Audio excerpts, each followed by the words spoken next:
So online, there's a lot of YouTubers who make videos about what videographers and creatives should price their services at. But you want to know where a lot of those creators are based out of? LA, New York, Atlanta, Miami, Toronto. So Chris and I run our own Toronto-based video production company. You get it, they're in major cities. The prices that you would charge in those major cities are completely different than the prices that you would charge in Virginia, South Carolina, Mississippi, Ohio, and all of the other smaller cities in the world. So what do you do as a creator when you live in a small city? Do you charge per hour? Do you charge per project? Do you charge low? Or do you charge high? And what is high? What is high? Well, as somebody who actually lives in a small city in Virginia, well, let me give you my strategy on how you should price your creative services. Enjoy.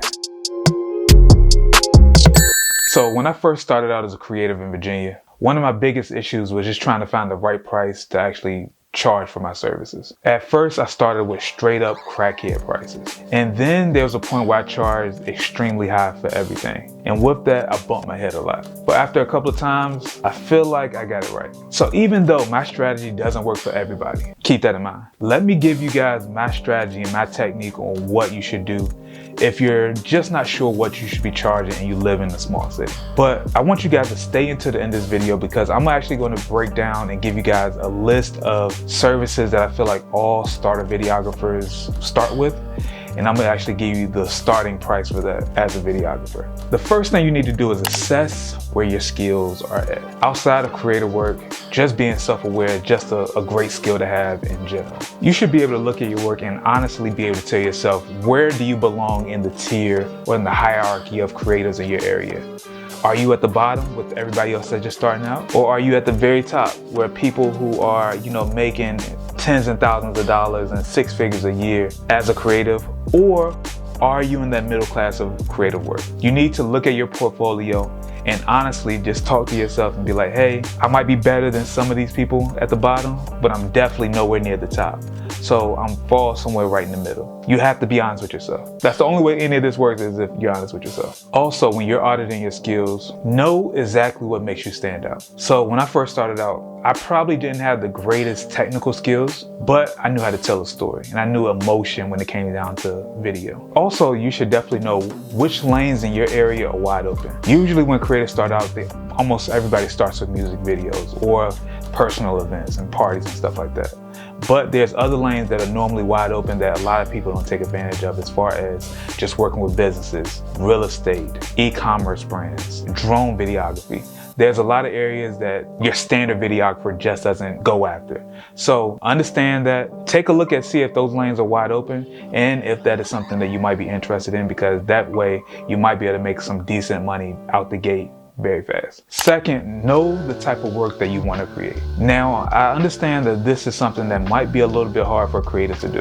And that's because most creators want to do everything. And I get it. I was the exact same way. But I must say, if you're a creative or a videographer that wants to make money, like you don't want to be a starving artist, like that was me, I didn't want to be a starving artist. I have to say that focusing on a niche is going to help you get the bag or just make some money, make a decent living for yourself pretty quick. And that is really for the simple fact that you're going to become a pro at what you're doing very quick if you're consistently doing the same thing over and over and over. And then after that, people will actually come to you for that particular service and you're going to make money. Easy as that. Before we get into the rest of this list, let me actually give you guys some of the things that most creators and videographers start with when they're actually starting their career. And I'm giving you this list because even though this is where most creators start at, these are the things that people really don't pay much money to. So if you say, hey, I want to be a music video director, and you only work with local artists and you live in Ohio, Cleveland, Dayton, there's a chance you're not going to make a lot of money staying in that location. So for me, this is just my personal advice. I would say get your feet wet in these areas, but try to find something that's a little bit more sustainable that's going to make you some money. And those areas are covering parties, shooting in nightclubs, shooting family gatherings, no money there, and then low budget music videos. None of those things are really going to work for you. So unless you just have a love for it, stop doing it. Next is find comparable people in your area and get their pricing. There are two ways that you can actually get this information. You can either just ask that person, and even though I made it sound very simple, a lot of creatives, unless you know them personally, are not going to just give you their pricing. It's just not going to happen. And so That leaves us with the second way, which is a little bit more deceitful, but it's gonna give you the information that you need. And that is, send them an inquiry. Say, hey, I see that you do weddings. How much do you charge for a 6-hour wedding? They're gonna give you their pricing. And now you know what is the base rate or comparable rate that people pay for that particular service. Like I said, it's not the most honest thing, but it's gonna get you that number fairly quick. All right, so this next thing is this is where my mindset comes into play when it comes to pricing, right? I always ask creators and videographers this one question. Are you somebody that just wants a handful of clients, where you might have 3, 4, 5 clients, and you're making all of your money just off those clients, which isn't a bad life, it's a very good life actually. Or are you somebody who kind of wants to take over a scene, take over a lane in your particular area? Like, I really need you to ask yourself that particular question. And here's the reason why. If you just want a couple of clients, like I said, about between 3 to 5 clients paying you a premium amount, then you need to charge more, because that knocks out some of the people who just can't afford your services. And so there might only be a handful of people that can afford you, but those are people who will be for you. Like I said, it's a good life. The reason I don't normally go with that route is because I don't want my livelihood to depend on just 5 people, and if one person backs out, then you're scrambling. So that's just my reason in regards to that. And so the other route is more my speed, and that is charge a little bit less than everybody else. Not thousands of dollars less, but maybe a couple $100 less. Kill it for a handful of clients where you can show that you are the head honcho when it comes to that particular lane. And now as more people book you, now you can increase that price up. Doing it this way allows you to create systems. It allows you to create a process and workflow that allow you to do a lot of these clients at one time. And so you might be doing more work, but if one client drops off, you know that you can actually get another client right after that. So it never really hurts you much. So that is kind of methodology in theory, because I really just want to take over. And so if you want to take over, then you probably just need to charge a little bit less, get a lot of people into your system, your network, your funnel, and then after a certain number, increase that price up. But let me go ahead and give you my list of starter prices as a videographer in a small city. So have you ever had a great video shoot, but when you start to edit, you don't know where to start? So you look at your computer for hours, and then you get on your phone trying to find some inspiration. And when that doesn't work, you end up just doing other stuff and really just wasting a lot of time. I call this having a creative block. And to be honest, having a creative block just makes you lose a lot of money. Well, we are here to eliminate all creative blocks with our Creative Block Destroyer. This is a Notion template where we give you the layout on multiple types of videos that you create for your clients.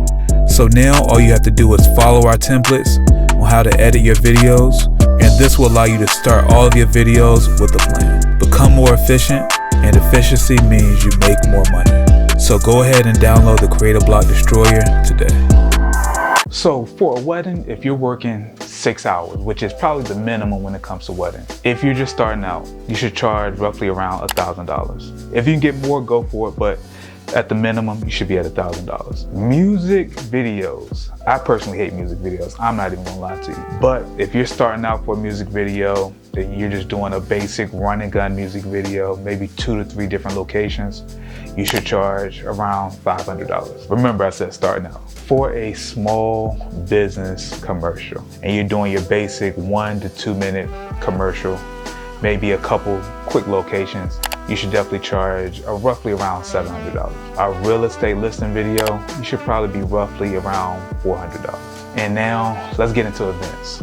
For events, personal events, these are your parties, nightclub coverings, your nightclub recaps, bridal showers, baby showers, homecoming events. For 2 to 3 hours, you should probably be roughly around $300. I personally don't do them, but when I was, that was the rate that got me booked and busy all the time.